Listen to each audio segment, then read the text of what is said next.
hou van hierdie opskrif wat praat van die voortreffelikheid van Christus. Met ander woorde, daar is net nie iets of iemand soos Jesus nie. Hy is 'n astronomiese persoon. En dan praat hy so 'n bietjie oor Christus wat die afskynsel en die afdruksel is van God die Vader. Ek het Dinsdag aand by ons Bybelstudie het ons ook so 'n bietjie oor hierdie aspek gepraat. En toe sê ek vir hulle dat die beste manier, dis nie die regte manier dink ek nie, maar die beste manier wat ek dink ek het kan verduidelik wanneer ons praat van Christus wat die afdruksel en die afskynsel is, dan is dit so goed soos om te sê, dis soos wanneer jy 'n stempel vat en die prentjie druk.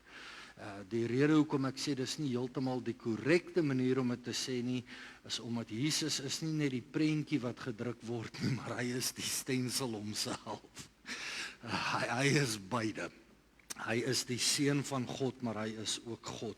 En dan het hy so 'n bietjie begin praat oor allerlei dinge, en dan het ons nou die vorige keer hier in hoofstuk 3, het ons gesien dat hy begin praat met die mense, die gehoor, en ek het vir jou gesê, hoofstuk 3, 4, 5 en 6, moet 'n ou as 'n eenheid bestudeer. Dis nie, wel nie een van die hoofstukke kan afsonderlik werklik gesien word nie, maar hierdie 3 is een gedagte wat die skrywer hiermee aan die gang is. En hy begin hier in hoofstuk 3, en dan begin hy te praat oor Moses en die volk, en dan praat hy van die volk wat uit Egipte uitgegaan het, en dat Moses hierdie fantastiese leier was, en die wonderwerke wat God in en deur hom gedoen het, maar hoe die volk vanweë hulle eie ongehoorsaamheid vir 40 jaar in die woestyn gewandel het. En ek het vir jou gesê dat hierdie is in 'n sekere sin, dink ek, die beantwoording van die vraag, alhoewel dit nie die totale antwoord kan wees nie, van eenmaal gered, altyd gered, wat mense vir my vra, glo ek daarin? En my antwoord is ja, maar. En ek dink hoofstuk 3 vat so bietjie daaraan, want die skrywer leer vir ons dat ons moet volhou in die geloof. Ek kan nie onthou waar ek het gesê het nie, maar ek het dit een keer in 'n boodskap gesê, wat ek gesê het, en hoor mooi wat ek sê, moenie weghardloop met 'n snaakse gedagte nie, hoor mooi, dat ons het tot bekering gekom, of wedergeboorte gesmaak, vanweë 'n besluit. Ja, die Gees het ons oortuig van ons sonde, al daai goed is absoluut die waarheid. Dit is van begin tot einde die werk van God en God alleen. Hy is die een wat ons redding uitgedink het, hy is die een wat ons gered het, hy is die een wat ons redding onderhou, en Paulus leer vir ons dat God is getrou en regverdig om hierdie werk aan te hou doen tot op die dag van Christus. So dit is totaal en al God se werk, ek verstaan dit, maar dit was jou besluit. En dit is basies wat die skrywer in hoofstuk 3 vir ons leer, is bly by jou besluit. Vra nie vir jou om perfek te wees nie, want dis maar net ek wat dit reg kry. Die res van julle sukkel verskriklik. Daarom vra hy nie vir jou om perfek te wees nie. Hy sê vir jou volhard. Volhard, druk deur.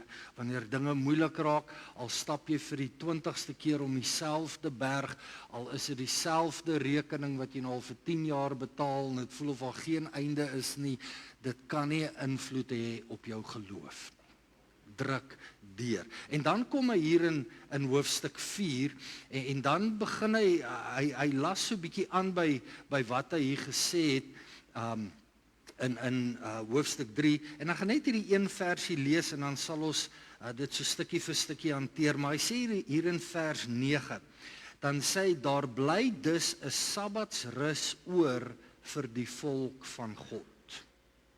Want vers 10, want wie in sy rus ingegaan het, rus ook self van sy werke soos God van syne. Hierdie is 'n verskriklike indrukwekkende gedeelte in die Bybel, en dit word regtig nogal redelik buite konteks word daar snaakse goed vir mense geleer. Maar onthou nou die konteks waarvan die skrywer hierso praat. Hy praat van die volk wat gered is uit Egipte uit en hulle het die beloofde land wat vir hulle wag, maar omdat hulle besluit het om nie God te glo nie, het God hulle in die woestyn gehou. So ons praat in geestelike terme, praat ons hier van ons eie wedergeboorte, nê. En dan sê hy vir ons hierdie gedeelte van hoofstuk 4 wat praat van die rus wat daar vir ons is. Maar kom ons gaan dit net so versie vir versie lees dat ons kan mooi sien wat die skrywer vir ons hier sê. Ek gaan nie veel stil staan by enigiets en dan gaan ons gesels oor wat die skrywer hier vir ons sê. Hy sê laat ons dan vrees. Jo. Snaaks dat die Bybel dit sê, nê? Laat ons dan vrees dat terwyl die belofte om in sy rus in te gaan nog stand hou, dit nie miskien sal blyk dat iemand van julle agtergebly het nie. Jy sien, ons praat hier van 'n oorgangsversie. Met ander woorde, hy het nou in hoofstuk 3 het hy nou hierdie mooi konsep vir ons geskets van Moses en die volk en hoe dit tot betrekking is op ons lewens. En dan sê hy so, ouens, wees versigtig. Moenie hierdie ding mis nie, want kyk mooi na daai woorde wat hy sê die belofte staan. God het 'n belofte gemaak. God het vir die volk 'n belofte gemaak. Die belofte was, daar wag vir julle 'n land. Maar omdat hulle gekies het om nie te glo nie, het 'n hele generasie nooit die land ingegaan. En daarom sê die skrywer, moet nou nie soos hulle wees nie, wees versigtig, inteendeel hy sê, vrees. Nou, hier praat hy nou nie van daai tipe vrees wat jy nou kry as 'n spietkop jou aftrek. Ons praat nou nie hier van 'n demoniese ding kou op jou naels nie. Hy praat van wees versigtig. Op 'n ander plek in die Bybel dan sê die skrywer dit so, hy sê want elkeen moet sy eie saligheid uitwerk met vrees en met bewing. Met ander woorde wat die skrywer hier vir ons leer is, hierdie is 'n ernstige saak. Hierdie is nie iets ligteliks nie. En ek wens, en ek wens is seker nie die regte woord nie, maar ek wens so dat die Here in Suid-Afrika se Christene weer 'n vlam sal aansteek vir Christus. Want weet jy, ek hoor nou die dag statistieke wat hulle sê, dat 97% van die bevolking sê dat hulle Christene is.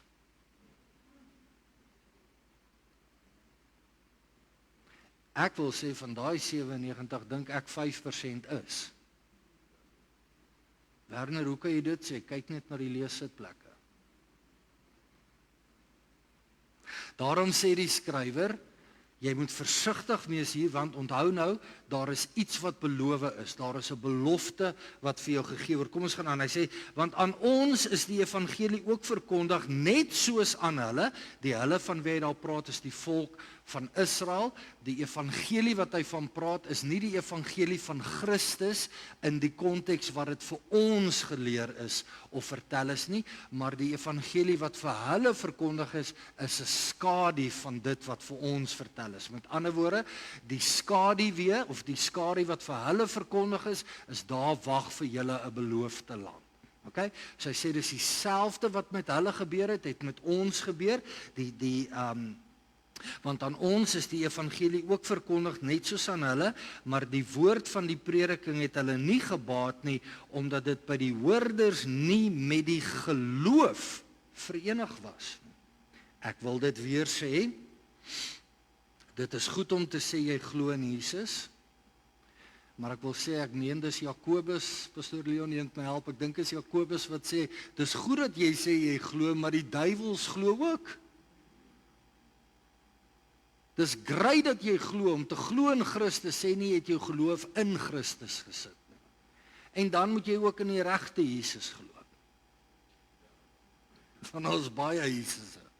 So hy sê dan vir hierdie mense, dat hulle het ook die prediking gekry, maar hulle het nie die beloofde land ingegaan nie, want hulle geloof was nie verenig met dit wat hulle gehoor het nie. Met ander woorde, hulle het nie geglo wat God vir hulle gesê het. Dis nogal scary woorde, is dit nie? Nou voordat jy jou vinger nou vir Gatiep wys daar in die woestyn, wys jou vinger eers na jouself toe en dan sê jy, Here, is dit dalk ek?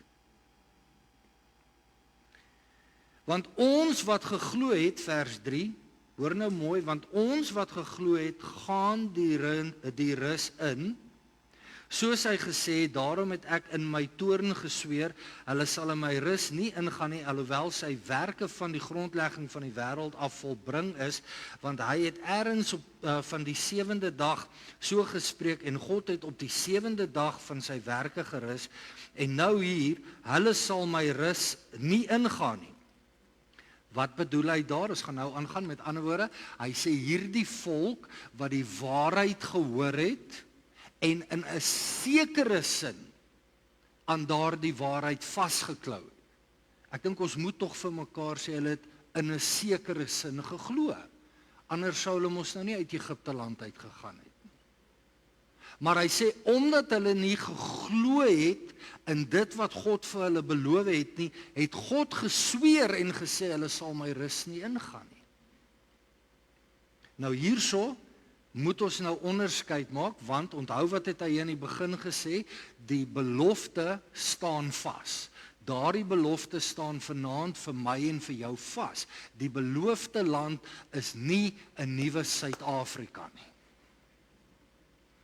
Mag die Here vir ons weer 'n goeie Suid-Afrika gee, maar al doen hy dit nie, God se belofte staan vas. Die beloofde land is nie 'n utopia op aarde nie. Dit is iets wat vir ons weggesit is vir eendag. En weer 'n keer wil ek my verstout om te sê, ek wonder hoeveel gelowiges werklik nog glo in dit wat hierna kom.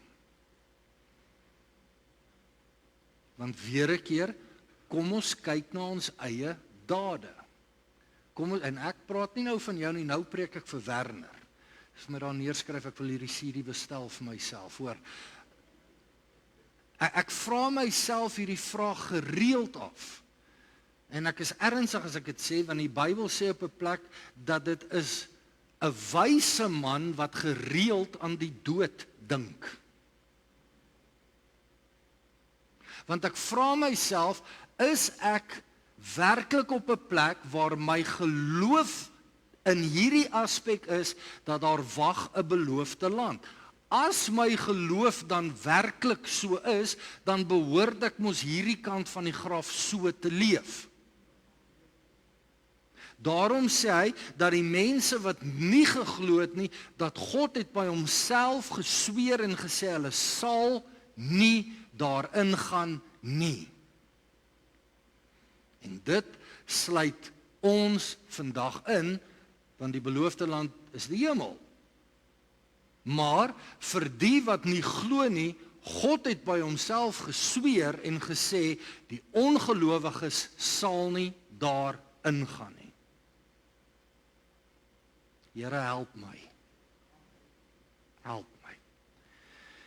So hy praat hierso van God wat gesweer het, dan sê hy, want God het, ergens het 'n skrywer gesê, ek weet nie of die ou van Hebreërs nie geweet het dat dit nie in Genesis is nie, want ek dink is, anyway, hy sê, iemand het iewers gesê dat God het op die 7de dag van al sy werke gerus, dan gaan hy hier in vers 6, terwyl dit dan so is dat sommige daarin gaan, en diegene aan wie die evangelie eers verkondig is deur die ongehoorsaamheid nie ingegaan het nie, bepaal hy weer 'n sekere dag, naamlik vandag.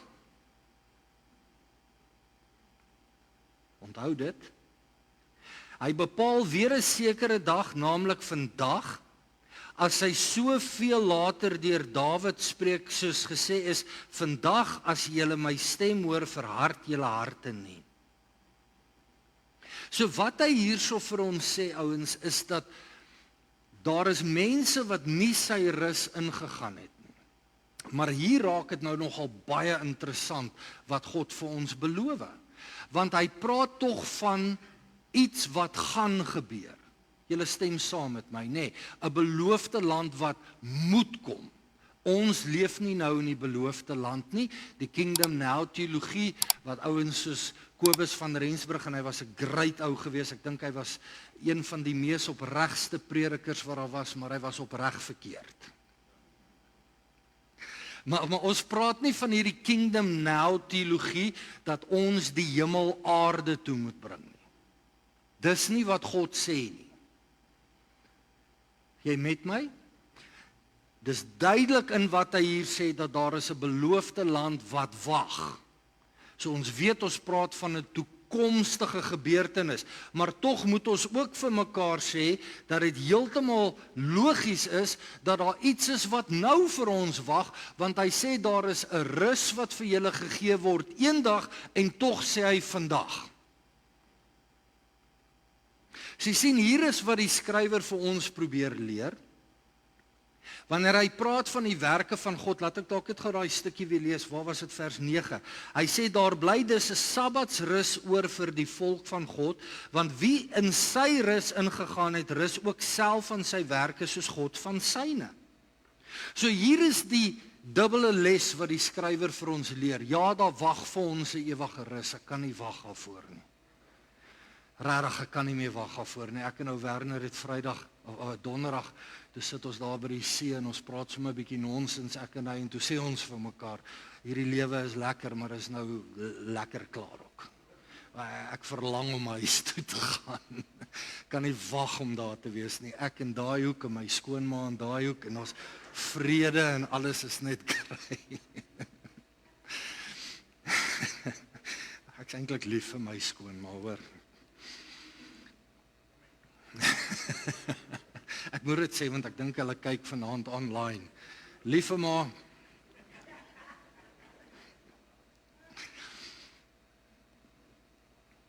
daar is 'n rus wat vir ons wag. Maar dan sê hy vir ons, daar is nou 'n rus, en daarom sê hy dat wanneer jy dit hoor, dat jy vandag sal reageer.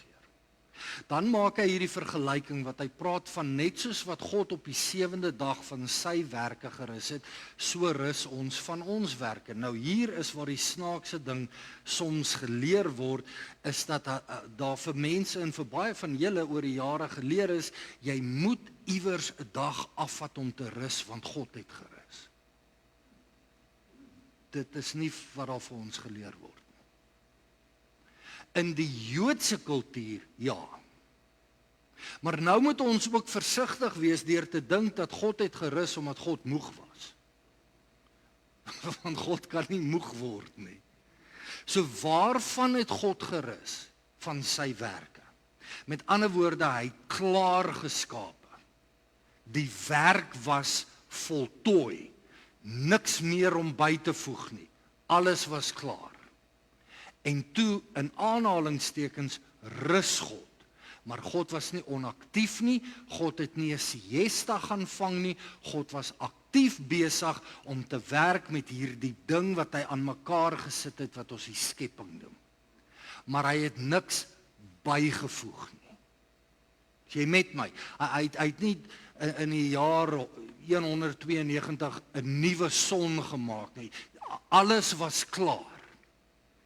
En daarom sê hy vir ons dat daar wag nou vir ons 'n Sabbatsrus, maar dis ook vandag. Nou, ons het klaar dit vasgemaak, die volmaakte Sabbatsrus wat vir ons wag is die hemel. Ek dink ons almal het vrede daarmee, maklik om te verstaan. Maar die Sabbatsrus wat vandag vir ons wag, en hoor mooi, is nie 'n Joodse ding van dat jy moet 'n dag in die week afvat nie. Daar is geen wet so vir ons nie. Ek dink dit is goed om 'n bietjie af te vat. Ek dink dit is baie goed vir 'n man en 'n vrou om net so 'n bietjie te chill. As jy kinders het en oupa en ouma is naby, possie kinders vir 'n naweek. Ontspan, rus, dis nodig, maar dis nie 'n wet nie. So wat hy van praat, en as enigiemand ooit vir jou sê, jy hou nie die Sabbat nie, want jy gaan op 'n Sondag kerk, toe sê vir hulle eet te veel Kentucky. Daar is niks so ding vir die kerk nie. Wat is dit wat die Jode van gerus het? Nou hier wil ek dit ook net vinnig noem vir interessantheid, ek gaan nie nou daar praat nie, gaan check my op. Gaan check my op. Wees soos die Bereëns in Handelinge, wie daagliks die skrifte noukeurig deurgegaan het om te kyk of dit wat Paulus gepreek het die waarheid is. Kyk of wat ek vir jou sê die waarheid is. Gaan check my op. Daar is 10 gebooie vir ons gegee. Net 9 van daai gebooie is in die Nuwe Testament. Die een wat nie in die Nuwe Testament is nie, is die Sabbatsrus. Vind hom nie in die Nuwe Testament as 'n opdrag nie. So waarvan het hulle gerus? Onthou, hierdie mense, die Jode onder die Ou Testament, het al hierdie dinge gehad wat hulle moes doen om, kan ek maar sê, hulle redding te verkry. Om regverdig te wees voor God. So 2 keer 'n dag is daar offers gebring, elke dag. Elke keer wat jy iets verkeerd gedoen het, afhangende van dit wat jy gedoen het, moes jy 'n offer vat, 'n dier of 'n dier of 'n voeltjie of partykeer meel, wat dit ook al is, maar jy moet goed vat om te gaan offer om jou sonde weg te kry, né? Ekskuus. So hierdie mense moes werk, hulle moes hulle klere was. Nou, is goed om jou klere te was. Die vet weet, party mense moet daai les vandag nog leer. Maar ek praat nie net van hulle moes dit in oumou gooi en was nie. Daar was reinigingsdinge wat hulle moes doen. Daar was rituele wat hulle moes doen. Daar was rituele wassings wat hulle moes gedoen het. Julle sal onthou, toe Jesus die malaatse man gesond maak, het hy vir hom gesê, gaan was jou en gaan wys jou dan aan die priester. Daar was rituele, daar is geestelike dinge wat hulle moes gedoen het, sodat hulle kan val onder hierdie verbond wat God met hulle gehad het. Die Ou Testamentiese verbond, die voorwaardes van daai verbond was werke. Jy moes in aanhalingstekens en met respek gesê, perform. Jy met my. Al die regte goed doen en dan as jy lucky is. Nou ek wil hierdie ding baie duidelik maak en weer 'n keer gaan check my op. Ons praat van 'n ou en 'n nuwe verbond en ek verstaan hoekom mense dit sê en niks fout daarmee nie. Maar tegnies gesproke is daar nie 'n nuwe verbond nie.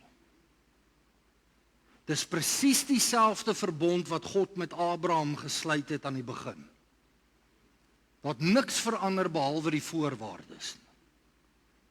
Onder die ou verbond was daar wette gewees. As jy onder hierdie verbond moet wees, is daar al hierdie goed wat jy moet doen.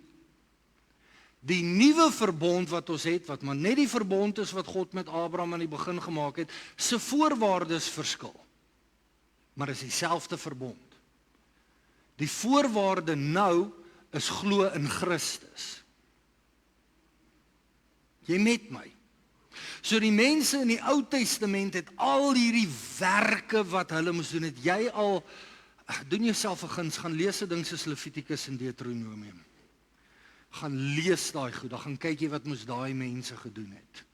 Ek weet nie hoe hulle daai goed onthou het nie. Eerlikwaar ek weet nie. Maar nou sê hy dat hierdie mense het nie die rus van die Here ingegaan nie, vanweë hulle ongeloof, maar dat ons vandag in daai rus kan ingaan. En hy praat nie van die hemel nie, want dis 'n toekomstige ding. Hy sê dit baie duidelik, dat net soos God gestop het met sy werke en gerus het, so het ons werke gestop. Wat se werke? Praat ek van goeie werke? Nee. Ek praat van werke wat my gered kry. Werke om myself te regverdig. Kan dit nie doen nie. Daarom het die Vader die Seun gestuur om ons plek in te neem en al wat ons moet doen is ons sit ons geloof in die afskynsel en die afdruksel van God se wese, Jesus Christus. En wanneer ek dit doen, dan vandag loop ek in die Sabbatsrus. Maar daar bly nog 'n Sabbatsrus oor. Wat eendag gaan gebeur. So wat die skrywer hier vir ons leer, kortliks, is dat wanneer ons in Christus is, dat ons werke gestop het. En weet jy, ek dink dis al so, jy's dalk al so moeg daarvoor om hierdie storie te hoor, want dit is omtrent al wat ek sê as ek by hierdie goed kom. En tog hou mense aan daarmee. En God wil vir ons leer dat ons geloof is wat saak maak, nie my werke nie. Nou binne perke natuurlik, ek weet wat jy wil sê, binne perke. Maar my werke, jou werke, gaan nie vir jou waarborg dat jy die beloofde land ingaan nie. Inteendeel, as jy staat maak op jou werke, is die antwoord nee. Want die voorwaarde vir die volk was nie werke nie, het was geloof. En hulle het gekies om nie te glo nie, en daarom het God by homself gesweer en gesê nee. Maar vir ons is die antwoord ja. Vandag, as jy in Jesus glo. En nie net glo dat hy daar is of dat hy leef nie, maar as jy jou vertroue in hom sit. So kom ons gaan aan, as julle met my oor hierdie Sabbatse ding, nee, ek hoop so. Dan sê hier in vers 8, want as Joshua aan hulle rus gegee het, sou hy nie van 'n ander dag daarna gespreek het nie. Daar bly dus 'n Sabbatsrus oor vir die volk van God. Ek het dit nou vir jou verduidelik. Want wie sy rus ingegaan het, rus ook self van sy werke. Soos God van syne. Die plaat gaan net gou vir 'n sekond weer vashak. Hou op om God te probeer te impres. En ek preek vir julle hierdie goed en ek doen dit self nie. Ek vang myself wat ek probeer om vir God te wys. Check, ek is alright om gered te word. Ek het dit al 1 miljoen keer gesê. Die beste voorbeeld vir my wat ek kan gebruik van hoe ons probeer om God te impres is ons beplan ons sonde.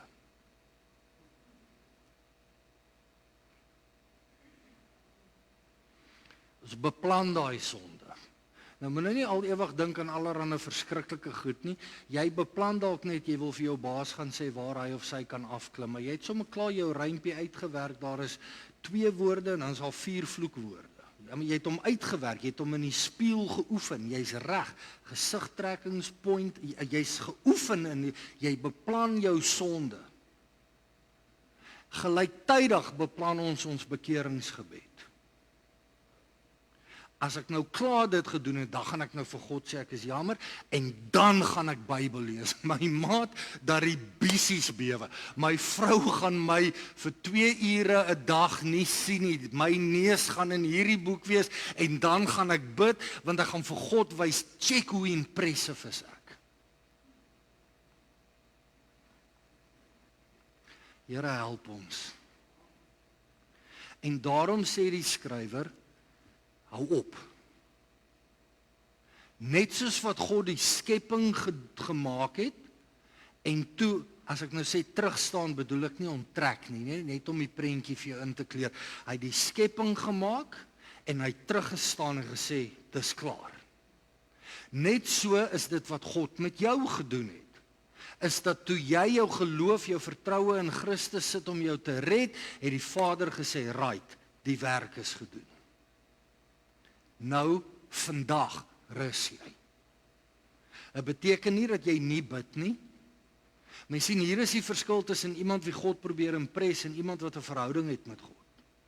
Is die wie God probeer impres, probeer hard om vir God te wys hoe goed hulle bid. Hulle voel hulle moet bid. As jy voel dat jy moet bid, sit jy die pot mis. As jy voel dat jy wil graag met jou Vader gaan praat, dan sit 'n ander ballgame. Verstaan nie wat ek vir jou sê? As jy voel jy moet 'n uur lank Bybel lees, wie het dit gesê? Ek gaan vir jou sê wie? Predikers. Is dit belangrik om Bybel te lees? Ja, daar is niks beters wat jy kan doen nie. Jesus was reg toe hy gesê het, dat 'n mens sal nie van brood alleen lewe nie, maar van elke woord wat van die Vader se mond afkom. Jesus praat op 'n stadium met die disippels, nadat almal kwaad geword het vir Jesus en hulle geloop het, en Jesus sê vir die disippels, maar wie julle nie ook mag gaan nie. En dan draai Petrus om en dan sê hy, Here, waartoe sal ons gaan? Want U alleen het die woorde van die lewe. Het is belangrik dat ek Bybel lees. Maar nie omdat ek moet nie. Want ek rus van my werk. Ag, ek hoop dit maak iemand vry vanaand. Verstaan jy wat ek vir jou sê? Eintlik so 'n eenvoudige konsep. Dat God het teruggestaan, net om die prentjie te teken, toe jy sê, ja, ek glo, toe sê hy, right, werk is gedoen, nou rus jy. Vandag. Ek gaan begin land.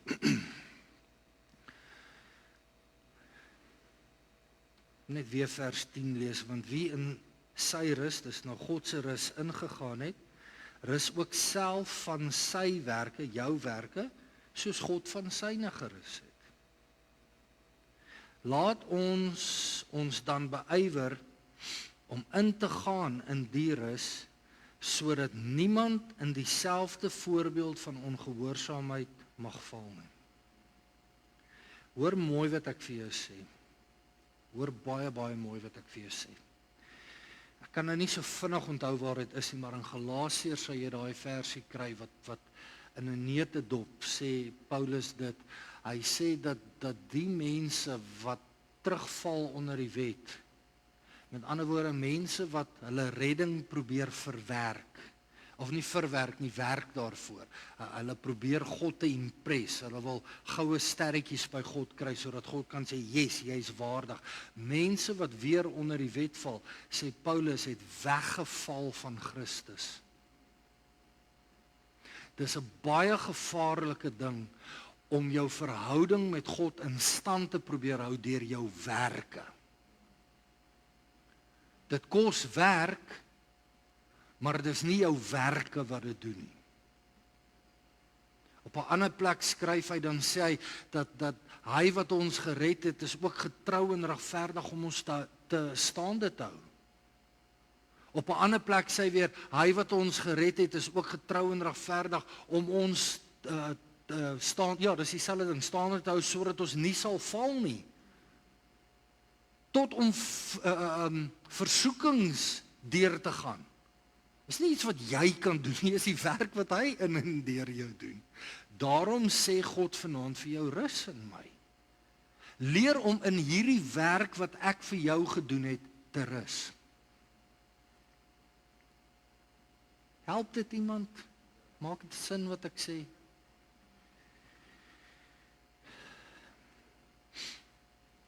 Vers 12, want die woord van God is lewend en kragtig en skerper as enige tweesnydende swaard en dring deur tot die skeiding van siel en gees en van gewrigte en murg en is 'n beoordelaar van die oorlegginge en gedagtes van die hart. En daar is geen skepsel onsigbaar voor hom nie. Maar alles is oop en bloot voor die oë van hom met wie ons te doen het. Dis vir my die skerrieste vers in die hele Bybel. Ek gaan hierso stop vanaand. Wat bedoel hy met hierdie laaste gedeeltes? Julle kan maar ietsie aansit, dankie. Wat bedoel hy met hierdie laaste gedeeltes? Is dat daar is niks wat jy vir God kan wegsteek nie. Niks. Daarom wil God nie hê jy moet hom probeer impress deur godsdienstig voor te kom nie. Jy weet daai een Psalm wat Dawid skryf, dan sê hy, waar sal ek gaan om van die Here af weg te hardloop? Hy sê, maak ek my bed in die hemele, U is daar. Dan sê hy, maak ek my bed, sommige vertalings vertaal dit baie, baie mooi, sê in die doderyk. Dis nie net in die graf nie, die Hebreëse woord daar, Sheol, dit praat van die letterlike dood, in die, kan ek maar sê, hel, in die daar waar die duiwel hulle is. Hy sê, selfs as ek my bed daar maak, U is daar. Hy sê, waar kan ek gaan om van U gees af weg te hardloop? Jy sien, ek wil afsluit met hierdie verhaal, die verhaal van Job is nie Job nie, Jona, is vir my een van die mees indrukwekkendste verhale in die Bybel. Die Joodse rabbies leer vir hulle mense dat ons almal vind ons lewe iewers in die lewe van Jona. Dis 'n indrukwekkende verhaal daai. Maar hier is die ding met Jona. Jona het gesê hy glo, maar hy het gedink hy gaan God impress. En toe God nou nie meer so lekker saam met Jona wil werk nie. Nie Jona wat is, toe Jona nou vir God 'n WhatsApp stuur en sê, hoorie so, ek dink nie hierdie memo gekry nie. Dan kyk dit weer op bladsy 3, ek het gesê nee.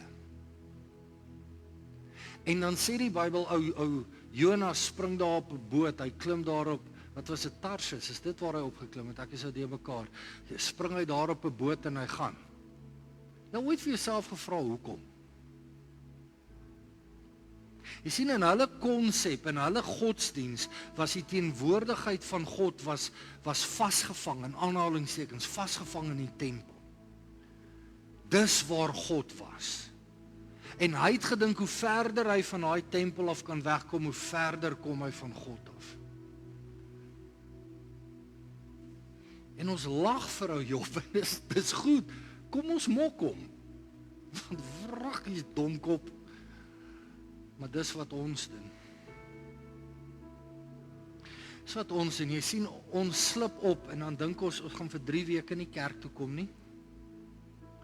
Net so 'n bietjie laag lê, net totdat die Here begin sê, waar is Werner? O, daar sy.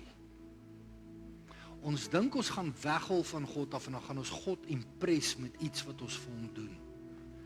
Terwyl die Bybel vir ons uitdruklik in hierdie gedeelte leer, daar is niks ontbloot of wat weggesteek is voor die oë van hom met wie ons te doen het nie. God sien alles. En alhoewel dit vir my een van die skrikwekkendste dinge is, nou weet ek praat nie met een van julle nie, ek weet dit, maar julle ouens oor Facebook, wat hierdie goed dink wat julle nie moet dink nie, lelike goed, soos patats, daar kan 'n mens aan sulke goed dink, of geld wat jy wil steel, of 'n ander man se vrou, en dan jy snaakse gedagtes, of 'n ander vrou se man,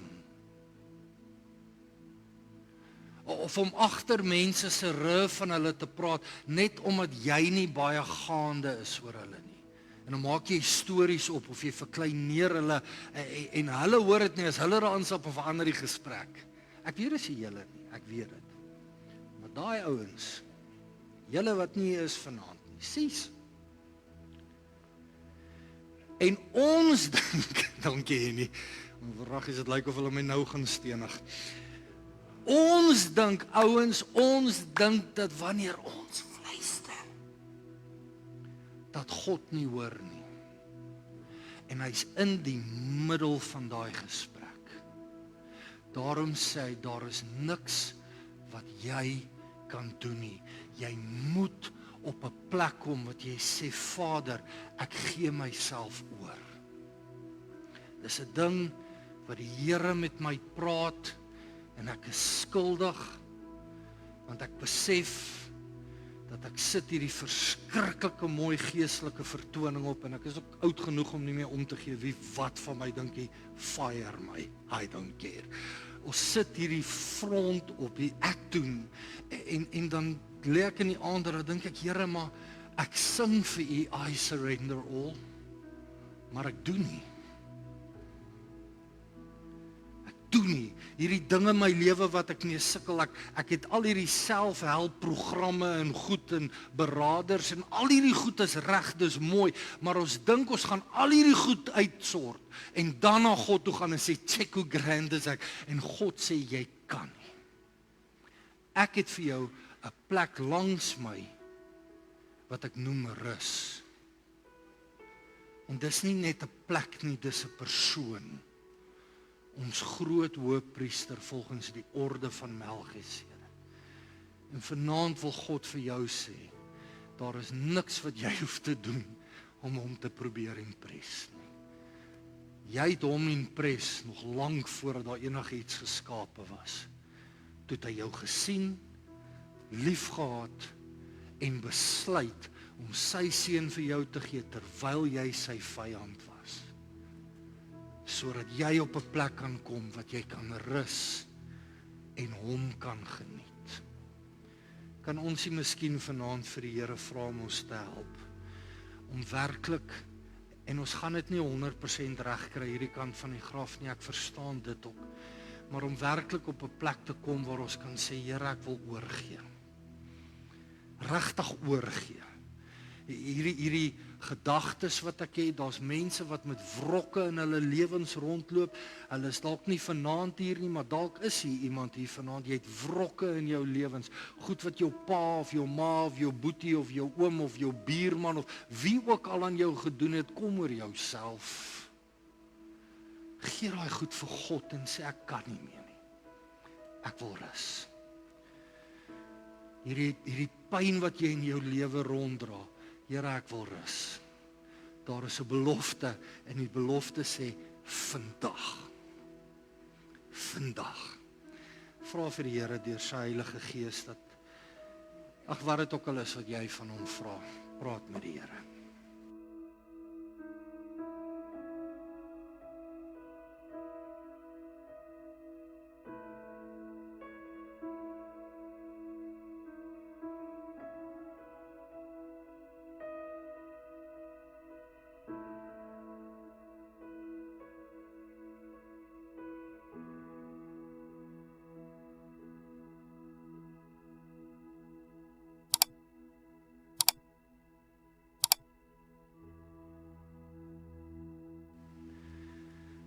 Vader, ons het hierdie liedjie in die kerk wat ons sing, vir my een van die mooiste liedjies. En Here, elke keer wanneer ons hierdie liedjie sing, dan bedoel ons dit regtig uit ons harte uit. Maar ons sukkel daarmee. Wanneer ons sê, I surrender all. Here, ek dink aan daai ou sonnaskoolliedjie wat ons gesing het, wat sê, I have decided to follow Jesus. The world behind me, the cross before me. Jesus, U self het gesê dat 'n man wat sy hand aan die ploeg slaan en omdraai is nie geskik vir die koninkrykie. Maar Here, ek is daai man.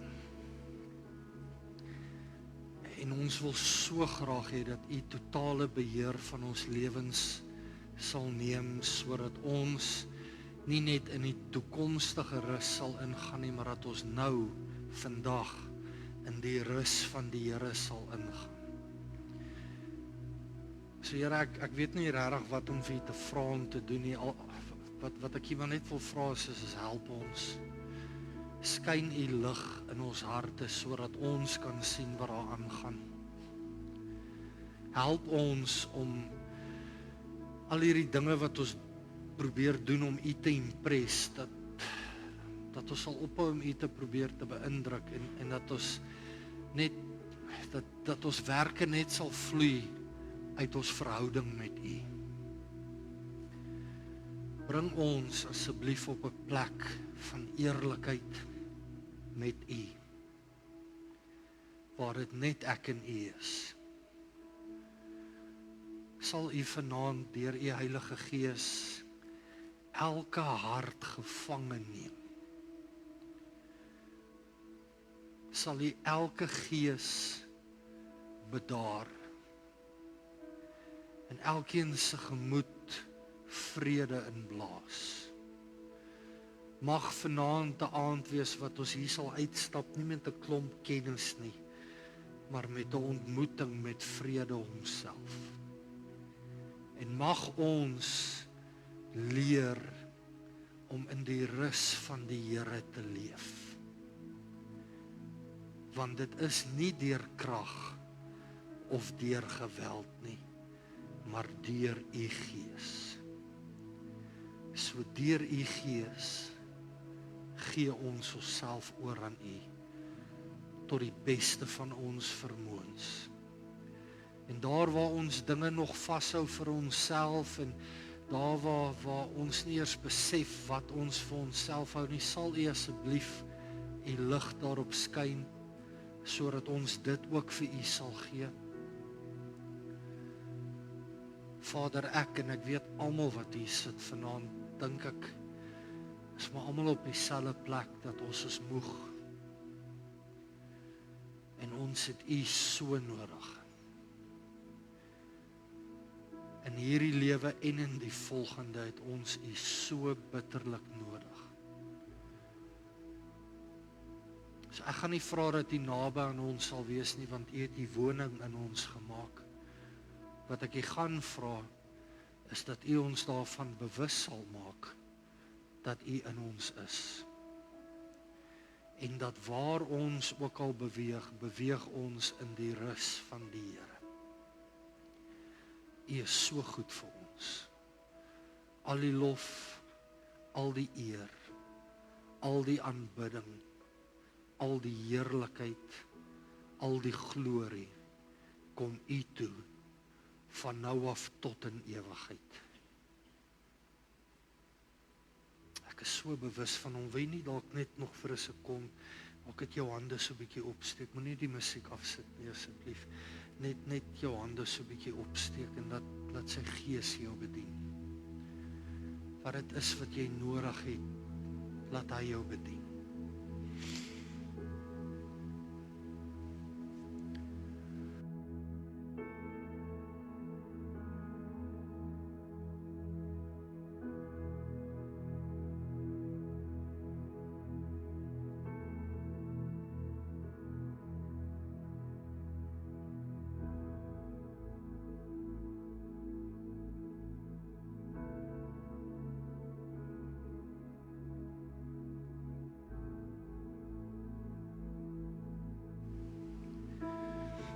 Net so voordat ons amen sê, bring aan hom die eer. Kom aan, lig jou stem op en aanbid hom. Wat 'n groot God. Wat 'n voorreg om aan hom te mag behoort. Wat 'n eer om daai naam nie net oor ons lippe te noem nie, maar dat ons verseël is met daai persoon deur u Heilige Gees. Kom aan, lig jou stem op, hy is hier, net nog vir 'n oomblik, maak hom net groot. Heilige, heilige God en Vader, Heilige Jesus en Heilige Gees, u wat u woning in ons maak, u wat ons nooit sal begewe en ons nooit sal verlaat nie, u wat getrou is, al is ons ontrou.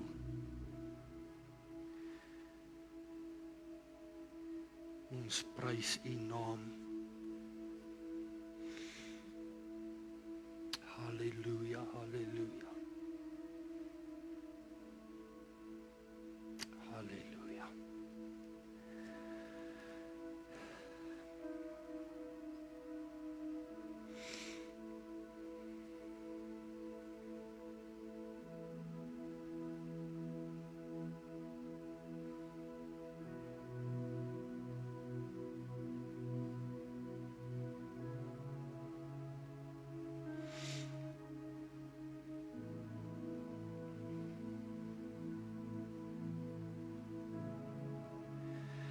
Daar is niks soos die teenwoordigheid van die Here nie. En eendag is eendag, dan gaan ons vir altyd in daai teenwoordigheid en heerlikheid leef. Kan nie wag nie. Kan nie wag nie.